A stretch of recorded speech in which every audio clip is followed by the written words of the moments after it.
Go ahead. Alright, so this is my sketch, which is drawn out on graph paper. That's kind of how I lay out the design.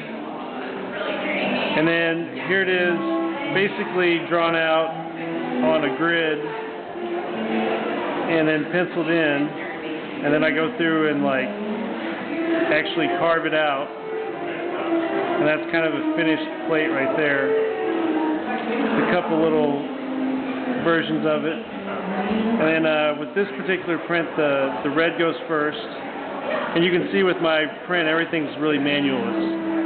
You know, roll out the ink by hand, roll it on the press by hand, and then you actually pull the press.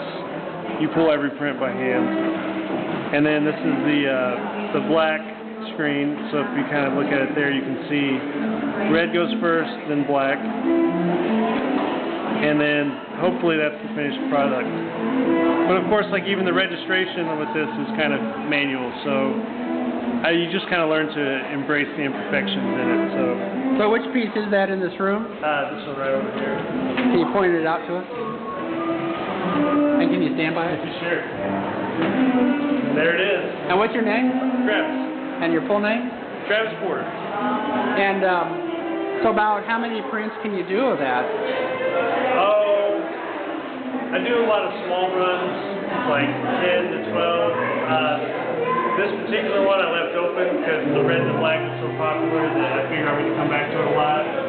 But some of the more colorful ones, they're pretty small editions. And you were saying just a few minutes ago how this is not typical of linocut. And yeah. So what difficulties do you have with this particular challenge?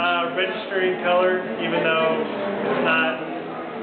Typically with linocuts, I feel like it's a little freer process and not so graphic and built on a grid.